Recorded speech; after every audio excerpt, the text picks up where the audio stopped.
आइए दोस्तों, मुझे उम्मीद है आप ठीक होंगे और आपकी मेंस की तैयारी सही चलती होगी। आइए आज हम क्या देखेंगे, विश्व इतिहास में ग्लोबल हिस्ट्री में आर्थिक परिणाम, औद्योगिक क्रांति का हम आर्थिक परिणाम देखेंगे।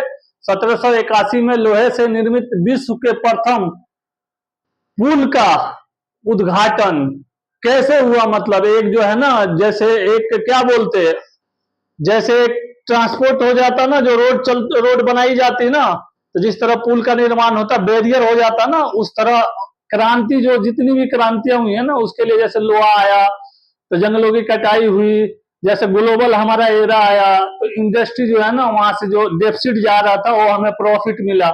मतलब एक प्रोडक्शन आता गया और बढ़ता गया और हम जो है ना आगे विकसित करते चले गए। विकसित होते होते होते होते हम एक विकसित देश के कगार पे और वहां तक पहुंच गए। इसी के बारे में हम आज क्या देखेंगे, औद्योगिक क्रांति के आर्थिक परिणाम, कारखानों की चिमनियां, आर्थिक परिणाम में उत्पादन में असाधारण वृद्धि, कैसे जो है ना अटेंडम एकाएक कैसे वृद्धि हो गई।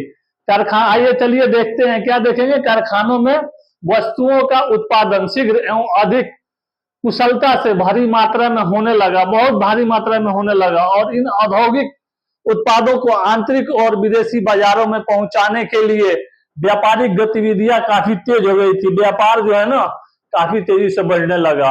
ट्रेड एंड कॉमर्स जो है ना पूरा जोर शोर से जो है ना उन्नति हुई, परवान हुआ, फला बुला फला, मतलब बहुत ज्यादा। उसके बाद क्या हुआ, देश जो क्या हुए, धनी होने लगे। इंग्लैंड की अर्थव्यवस्था उद्योग प्रधान हो गई, वहां औद्योगिक पूंजीवाद का जन्म हुआ। औद्योगिक पूंजीवाद का जन्म, जाहिर सी बात है, जब हमारे पास पैसे आएंगे, जब हमारे पास रिसोर्स आएंगे, जब हमारे पास ट्रेड कॉमर्स का जो है ना विकास जब पूरा चरम चरम पे जब पहुंच जाएगा, पूरा अपने ओरिजिन क्लाइमेक्स पे, पूरा जब हम डिक्लाइन होने लगेंगे तो हमारी व्यवस्थाएं सब चरमराने लगेगी। और जब हम पूरा क्लाइमेक्स पे जब पहुंचेंगे, हमारी जो व्यवस्था जो है ना, पूंजीवाद जो है ना बहुत अच्छा रूप से जब बढ़ेगा, तो क्या होगा, एक एक पूंजी है ना, पूंजी ही पूंजी को जन्म देता है। मतलब समझ गए ना क्या कहा जाता है आप लोगों को, कि पैसा लगाइएगा तो पैसा कमाइएगा, मनी गेन्स मनी वाली बात होती है, ठीक ना। औद्योगिक व्यापारिक निगमों का विस्तार हुआ। इन नियमों के ने अपना विस्तार करने के लिए अपनी पूंजी की प्रतिभूतियां, जो सिक्योरिटी था ना, वो बेचना आरंभ किया। देखिए इसको क्या कीजिएगा आप लोग, बॉन्ड है ना, जो देश के जो बॉन्ड, संचित निधि से जो बॉन्ड होता है ना, उस लोग आप लोग इकोनॉमिक से बॉन्ड से जोड़िएगा इसको। बॉन्ड किस किस देश का कितना जो है ना बॉन्ड रखा गया है वहां पे, उस हिसाब से कितना कितना हम कर्ज ले सकते हैं बाहर से, वहां की इकोनॉमिक कैसे कैसे जो है ना हम ग्रो कर सकते हैं किसी देश का। आईएमएफ दिखाइएगा, उसमें वर्ल्ड बैंक दिखाइएगा, उसमें ट्रेड ऑर्गेनाइजेशन का जहां जहां जो जो चीज भी है ना, आपको जितना कंटेंट आप चाहें आप डाल सकते हैं वहां पे, ठीक ना। देखिए एक वर्ड आ गया सिक्योरिटी बॉन्ड इसमें। अब इससे जो है ना आप बहुत सारा जो है ना उसको आप मतलब ग्लोबलाइजेशन से लेके हड़प्पन से, मतलब आप जोड़िए पूरा। मेंस लिखने का क्या मतलब है कि जोड़िए, कंटेंट में डाइवल में आ जाइए, हिस्ट्री में एंशियंट में आ जाइए, मॉडर्न में आ जाइए, ग्लोबल हिस्ट्री में आके आप 1991 में जो है ना जो ग्लोबलाइजेशन जो हुआ था उसको दिखाइए, एलपीजी दिखाइए, उसमें आके पूरा अच्छा से। आइए शहरीकरण देखते हैं। शहरीकरण में क्या देखेंगे, बदलते आर्थिक परिदृश्य के कारण गांवों के कुटीर उद्योगों का पतन हुआ। फलता रोजगार के तलाश में लोग शहरों की ओर भागने लगे, पलायन करने लगे, क्योंकि अब बड़े बड़े उद्योग स्थापित हुए थे, वहां रोजगार की संभावनाएं बहुत ज्यादा बढ़ गई थी। और रोजगार स्वाभाविक सी बात है, उस तौर पे लोग है ना शहरीकरण की प्रतिक्रिया जो है ना तेजी से लोगों का जाने के तरफ जो है ना रुझान होने लगा। चलते हैं वहां, चलेंगे, इंडस्ट्री है, हमें काम मिलेगा, काम में मिलेगा ना, काम मिलेगा, उसके बाद से क्या होगा, काम मिलने के बाद से हम एम्प्लॉय जो है ना, हम एक कर्मचारी हो जाएंगे, वहां काम करेंगे, काम करेंगे तो हमें पैसे आएंगे, हमारा रोजगार जो है ना सही से चलेगा, हम जीवन यापन बहुत अच्छी होगी। आइए चलते आगे। प्रतिक्रिया तीव्र होती गई, शहर अधिकतम उन औद्योगिक केंद्रों के आसपास विकसित होते चले गए, और विकसित होते के साथ क्या हुआ, लोहे, कोयले और पानी की व्यापक उपलब्धता होती चली गई, और एक स्थान दूसरे स्थान से निकट भी होने लगा। जानते हैं, जैसे पेट्रोल आ जाएगी, आप देखिए इंटरनेशनल मार्केट में जब पेट्रोल की कीमत बढ़ जाती है तो यहाँ महंगाई बढ़ जाती है, वहां जब घटेगा तो यहाँ भी घट जाती है। एनर्जी पे है ना, एनर्जी पे सारी दुनिया आधारित है, चल रही है। चलिए आगे क्या देखते हैं। नगरों के उदय से व्यापारिक केंद्र के रूप में उत्पादन केंद्र केवल इंग्लैंड तथा सीमित नहीं रहा, बल्कि फ्रांस, जर्मनी, इटली, इंग्लैंड तक सीमित नहीं रहा, बल्कि ऑस्ट्रिया, इटली आदि में भी विस्तारित हुआ। क्या हुआ था, शहर के अर्थव्यवस्था में काफी जो है ना एक आधार बनने लगा, एक बेस बन के जो है ना, पूरा बेस बन के आगे जो है ना, जैसे शहर से गांव हुआ, गांव से शहर हुआ, शहर से जो है ना एक कैपिटल का ये हुआ। देखिए जैसे नगर, नगर गांव, गांव से नगर, नगर शहर, शहर से जो है ना एक बहुत बड़ा जो है ना सिटी आ गया, बहुत बड़ा जो है ना। और कहा वहां पे रोजगार जो है ना वहीं पे एक केंद्र मान लिया। जैसे देखिए आज गांव से दिल्ली, मुंबई लोग कितने आते जाते हैं। आइए अब इसका क्या देखेंगे हम, आर्थिक असंतुलन। औद्योगिक क्रांति से आर्थिक असंतुलन राष्ट्रीय सामान्य रूप से वो सामने आने लगे। क्या सामने आने लगा, समस्या हमारी सामने आने लगी।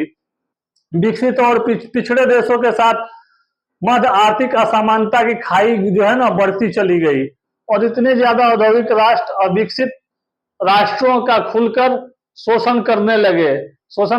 आर्थिक साम्राज्यवाद का युग आरंभ हुआ। इसके अंतर्राष्ट्रीय स्तर पर औपनिवेशिक साम्राज्यवादी व्यवस्था मजबूत हुई।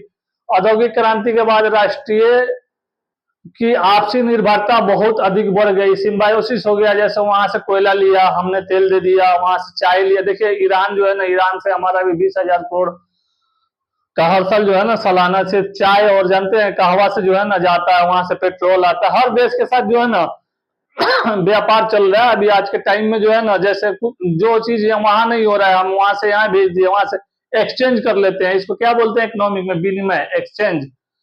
आइए आगे क्या देखते हैं। औद्योगिक क्रांति के बाद राष्ट्रों की आपसी निर्भरता बहुत अधिक बढ़ गई थी, और क्या हुआ था इससे, इससे जो है ना घटने लगा था। क्या घटने लगा था, जो निर्भरता थी ना वो घटने लगी थी, और दूसरे देश के सीधे प्रभावित करने लगे थे। जैसे दो देश में हो रहा है तो उसे तीसरा इफेक्टेड होगा ही होगा, जाहिर सी बात है। अतः आइए देखते हैं राष्ट्रीय आर्थिक तेजी एवं मंदी का युग। इसके बाद से क्या हुआ, आरंभ भी हुआ बैंकिंग एवं मुद्रा प्रणाली का विकास। आइए चलते हैं, देखते हैं बैंकिंग सेक्टर में देखेंगे। अब आगे ये तो देख लिया हमने, बैंकिंग में क्या देखेंगे। औद्योगिक क्रांति ने एक संपूर्ण आर्थिक परिदृश्य को बदल दिया था, बदल डाला था। औद्योगिक एवं व्यापार में बैंक और मुद्रा की भूमिका महत्वपूर्ण हो गई थी। विश्व में सबसे पहले इंग्लैंड में बैंकों की शुरुआत हुई। बैंकों के माध्यम से लेन देन सुगम हुआ, चेक और ड्राफ्ट का प्रयोग बढ़ा दिया गया था।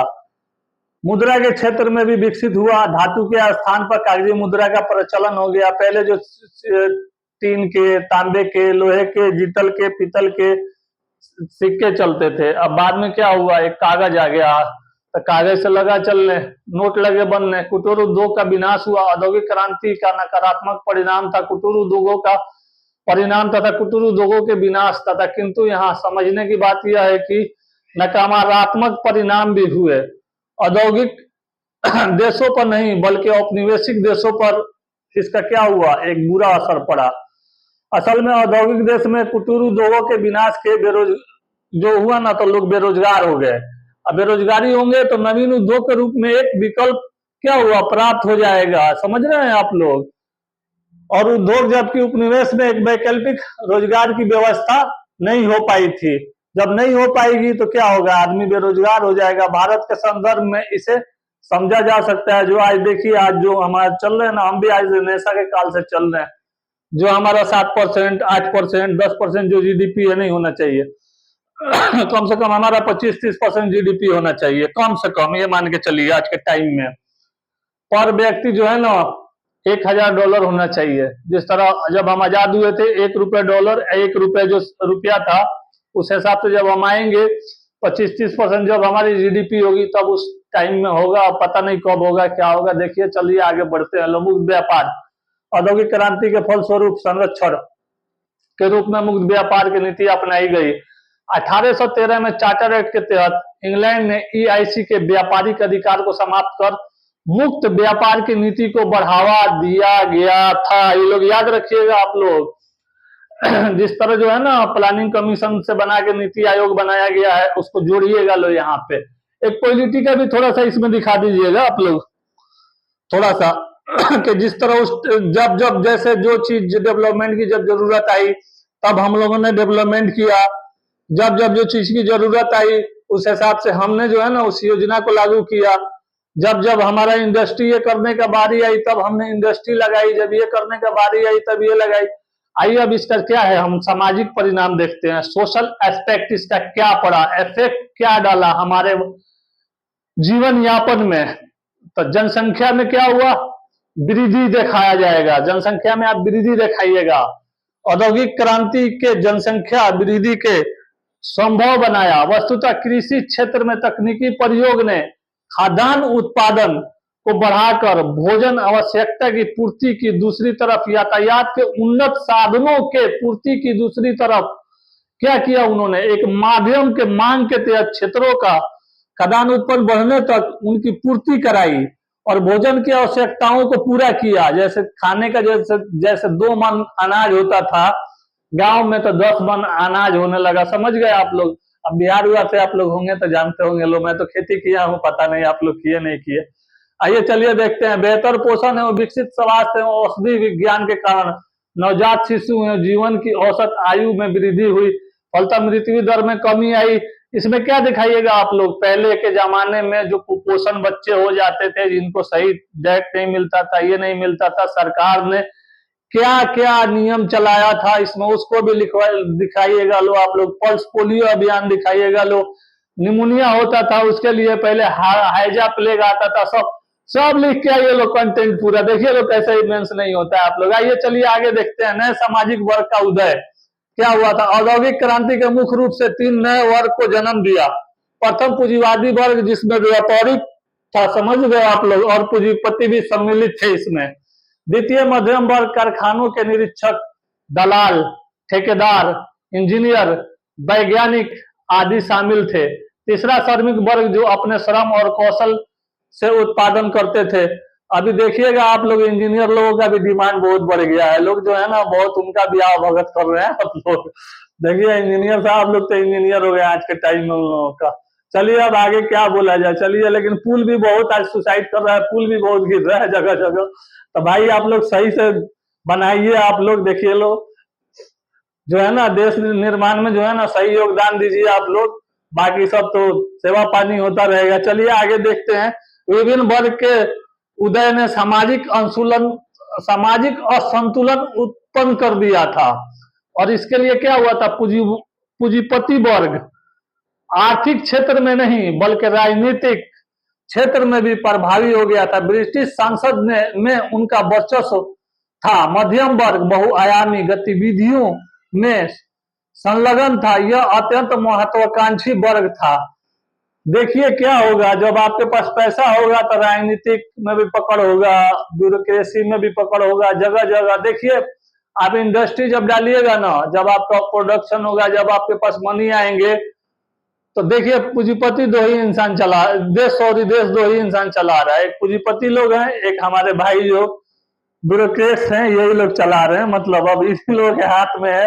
अब जिस तरह चलाए लो ये लोग, सुचारू ढंग से चलाए लोग, ये लोग अच्छा से काम करें, ठीक ना। इन लोगों के अंदर में सबको रहना है।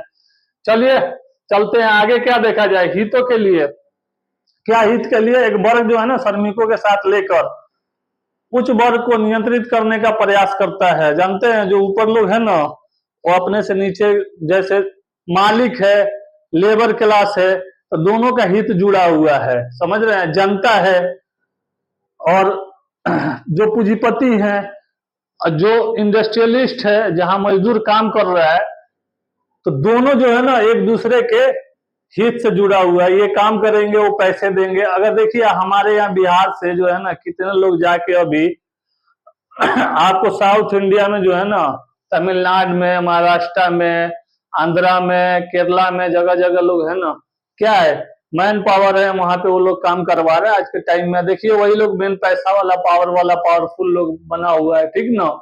देखिए मेन चीज क्या है, एक पावर जो है ना, मैन पावर भी होना जरूरी है, समझ रहे हैं आप लोग। आइए चलते हैं। श्रमिक वर्ग अब कारखानों में काम करने लगे थे, उन्हें कम वेतन पर प्रायः 12 से 15 घंटा काम लिया जाता था। ये शोषण होता था, जानते हैं, 8 घंटा से ज्यादा कहीं काम नहीं होना चाहिए। इसके खिलाफ जो है ना एक कानूनी कार्रवाई भी हो सकती है। अगर कोई बोलता है 8 घंटा से ज्यादा काम कीजिए तो आप क्लेम कर सकते हैं। 8 घंटा से ज्यादा कोई जबरदस्ती आपसे काम नहीं करवा सकता है। उनका शोषण बढ़ा। आइए चलिए आगे देखते हैं। कारखानों में प्रकाश, वायु और स्वच्छता का अभाव रहा था। उनका जीवन, आवास, शिक्षा, भोजन आदि का उचित प्रबंध नहीं होने के कारण नाटकीय नारकीय होने लगा था, मतलब नर्क हो गया था, एक नाटक हो गई थी जिंदगी। जिंदगी क्या होती है, एक नाटक सी हो जाती है। जैसे मानी सी हुई बात हो कि जब आपके पास रोजी रोटी नहीं होगा, काम धाम नहीं होगा, तो जीवन नर्क हो जाएगा। एक लगेगा कि इंसान नाटक कर रहा है, ये मदारी वाला आदमी है, समझ रहे हैं। वो कहानी सुना है ना आपने, नाच दिखाए मंदर मंदर और माल खाए मदारी, वही वाला बात जिंदगी हो जाता है। जैसे जो लेबर लोग हैं वो लोग काम करते थे, ठीक, काम करेंगे, और जो है ना सारा मलाई जो है ना ऊपर बैठा आदमी पूंजीपति है, इंडस्ट्रियलिस्ट है, जो खा रहा है, कर रहा है। आइए चलिए आगे देखते हैं। कारखानों में प्रकाश, वायु, स्वच्छता अभाव रहता है। उनका जीवन, आवास, शिक्षा, भोजन आदि का उचित प्रबंध नहीं होने के कारण जो है ना बहुत ज्यादा दिक्कत होती है। और क्या हुआ, श्रमिक जो है ना असंतोष में चले गए। और उसके बाद एक क्या हुआ, आंदोलनों को उन्होंने क्या जन्म हुआ, एक जन्म दिया उन्होंने, और आंदोलन से सामाजिक तनाव भी पैदा हुआ। जानते हैं जब ज्यादा जो है ना खाई बढ़ जाएगा ना अमीर और गरीब का, तो एक क्रांति जो है ना सर्वहारा बुर्जुआ वर्ग का जो है ना, बुर्जुआ वर्ग और सर्वहारा वर्ग, किसान और पूंजीपति जो है ना, जब हित टकराएगा ना दोनों का आपस में, तो एक क्रांति जो है ना उत्पन्न ले ही लेगा, समझ रहे हैं आप लोग। चलिए आगे। मानवीय संबंधों का गिरावट देखा जाए, इसमें क्या देखा जाएगा, परंपरागत भावनात्मक मानवीय संबंध का स्थान आर्थिक संबंधों ने ले लिया, ठीक ना। और श्रमिकों के बल पर उद्योगपति समृद्ध हो रहे थे। उनसे मालिक न तो परिचित था, न ही परिचित होना चाहता था। वो बोलता था कि नहीं, बिचौलिया से काम कराता था, मीडिएटर के थ्रू। आइए अब क्या लिखेंगे, आप लिखिएगा इसके आगे। उद्योगों में प्रयुक्त होने वाली मशीनों और तकनीकों के मानव को भी मशीन का एक हिस्सा बना दिया गया था। मानव संबंध टूट गया, मानव मानव संबंध टूट गया। ये लोग एक लाइन में आप लोग जोड़िएगा। और वह भी अब मशीन से जुड़ गया, फलतः संवेदनशीलता जो थी ना, वो क्या हुई थी, काफी प्रभावित हुई थी, बहुत ज्यादा प्रभावित हो गई थी। वर्तमान की सर्वप्रथम समस्याओं के रूप में इसे हम समझ सकते हैं, अभी जो चल रहा है औद्योगिक क्रांति। इसको आर्टिफिशियल इंटेलिजेंस से दिखाइएगा। पहले भी मैं बता चुका हूँ, आप लोग लेक्चर सुनिएगा ना तब आप लोगों को समझ में आएगा। लेक्चर सुनिए और ओल्ड एनसीईआरटी बुक पढ़िए और जाके अच्छा से मेंस लिख के आइए। अगर आपका पीटी नहीं हुआ है तो ये सुनते चलिए, पीटी में भी काम आएगा। बाकी आपकी मर्जी, कीजिए नहीं कीजिए वो आपके ऊपर है, ठीक ना। इसमें कोई फीस उस नहीं है। एमएम ग्लोबल कैरियर और ग्लोबल कैरियर में ये यूट्यूब पे फ्री ऑफ कॉस्ट जो है ना आपको प्रोवाइड किया जा रहा है। आइए चलिए आगे देखते हैं। औद्योगिक क्रांति के फलस्वरूप संयुक्त परिवार के आघात पहुंचा। वस्तुतः कृषि अर्थव्यवस्था में संयुक्त परिवार प्रथा का बहुत महत्व था, किंतु औद्योगिकरण के बाद व्यक्ति का महत्व बढ़ने लगा और व्यक्ति अब घर से दूर जाकर कारखानों में काम करने लगा था, जहां उसे परिवार रखने की सुविधा भी प्राप्त नहीं थी। इस तरह एकल परिवार को बढ़ावा मिला था। आइए नैतिक मूल्यों में गिरावट देखते हैं। नैतिकता कहां तक खत्म हुई, कहां तक बची, कहां तक क्या हुआ नहीं हुआ, इसका ह्रास देख लिया जाए। नए औद्योगिक समाज में नैतिक मूल्यों में गिरावट आई। भौतिक प्रगति से शराब और जुए का प्रचार हुआ और ये चीजें जो है ना, जुआ शराब बढ़ने लगी और ये प्रगति के रूप में जो है ना एक बाधा भी आई आगे चल के। थकावट मिटाने के लिए श्रमिकों के नशे का चलन बढ़ गया। प्रेमचंद ने गोदान में इस स्थिति का सजीव चित्रण किया है। इतना ही नहीं, औद्योगिकरण केंद्रों पर वेश्यावृत्ति फैलाने का आरोप लगा। उपभोक्तावादी प्रवृत्ति बढ़ने से भ्रष्टाचार एवं अपराधों को बहुत ज्यादा बढ़ावा मिला था। आइए अब शहरीकरण जीवन में गिरावट देखते हैं। शहरों की जनसंख्या में अत्यधिक वृद्धि के कारण निचले तबकों को आवास, भोजन, पेयजल आदि का अभाव भुगतना पड़ा था। अत्यधिक जनसंख्या के कारण औद्योगिक केंद्रों के आसपास कच्ची बस्तियों का विस्तार होने लगा, जहां गंदगी रहती थी। फलस्वरूप महामारी का प्रकोप भी रहने लगा था। स्वास्थ्य पर भी प्रभाव पड़ने लगा था। जब जानते हैं, जब कचरा फचरा ज्यादा होगा ना जहाँ पे भी, वहां पे तो बीमारी, हजार बीमारी होगी। समझ रहे हैं आप लोग। आइए लोग अब सांस्कृतिक परिवर्तन देखते हैं। औद्योगिक क्रांति के पुराने रहन सहन के तरीके, वेशभूषा, रीति रिवाज, धार्मिक मान्यता, कला, साहित्य, मनोरंजन के साधनों में परिवर्तन हुआ था।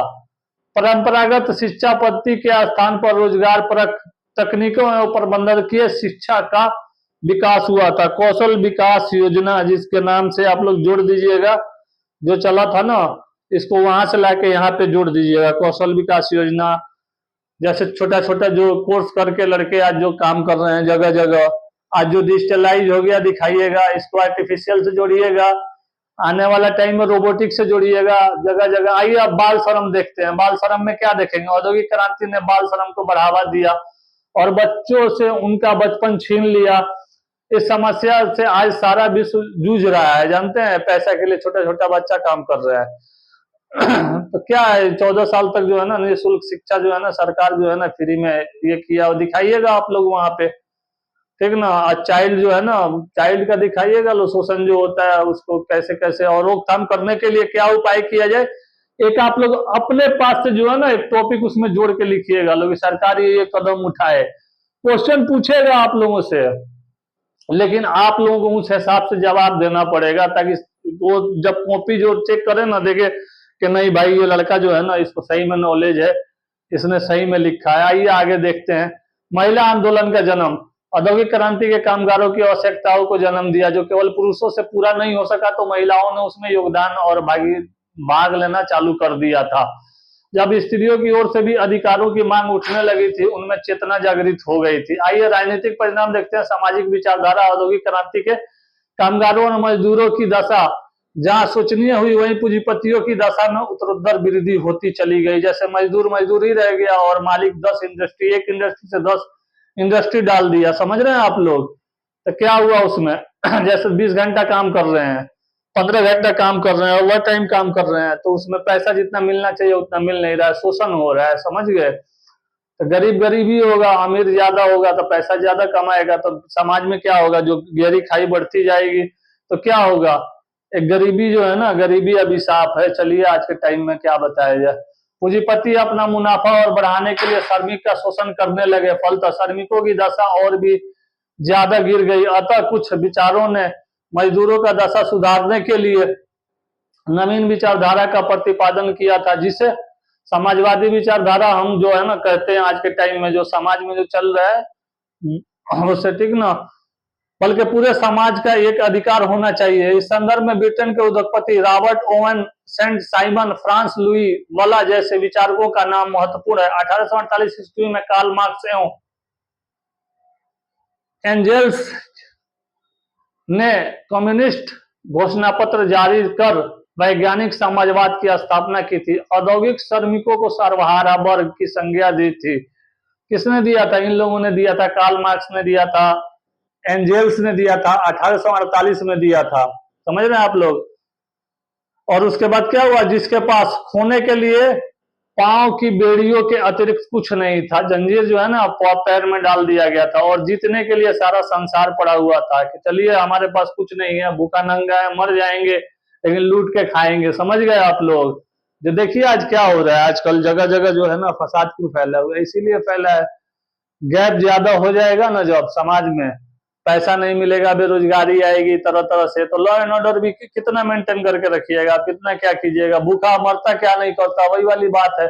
आइए अब आगे क्या लिखिएगा इसमें? अनवैचारिक धारणाएं दिखाइएगा। अनवैचारिक इनकी धारणाएं क्या क्या थी? औद्योगिक क्रांति के फलस्वरूप उत्पन्न हुई, क्या क्या हुई? उपयोगितावाद, स्वच्छतावाद, आगे चलकर औद्योगिक क्रांति से वैश्वीकरण, रोमांटिसिज्म आदि जो थे ना प्रमुख, क्या थे ये? ग्लोबलाइजेशन के क्या थे ये? वार्मिंग, क्या है? उपभोक्तावाद, कंज्यूमरिज्म जैसी विचारधाराएं अस्तित्व में आई। उपयुक्त विवरण एवं विश्लेषण से स्पष्ट होता है कि औद्योगिक क्रांति ने मानव समाज के गहरे रूप से एक नवीन समाज की रचना की थी, जिसके परिणाम स्वरूप तार्किक परिणति राजनीतिक, वैचारिक, शैक्षिक, सांस्कृतिक, साहित्यिक साहित्य इत्यादि के क्षेत्रों में परिवर्तन के रूप में इस क्रांति नाम का शब्द संबोधित किया गया था, क्योंकि औद्योगिक क्रांति के प्रभाव अर्थव्यवस्था तक सीमित रहकर विविध क्षेत्रों में फैलती चली गई थी। इसे क्या बोलते हैं हम? औद्योगिक क्रांति का ये आर्थिक परिणाम दिखाइएगा, उसमें राजनीतिक दिखाइएगा, महिलाओं का दिखाइएगा, बच्चों का दिखाइएगा, शोषण दिखाइएगा, उसमें सर्वहारा वर्ग दिखाइएगा, पूंजीपति वर्ग दिखाइएगा, लेबर क्लास। ठीक है ना? चलिए अब चलता हूं मैं। आप लोग ये लेक्चर सुन के एक बार एनसीईआरटी ओल्ड बुक पढ़िए और जाके मेंस अच्छा से लिख के आइए। चलिए, best of luck. Thank you, God bless you.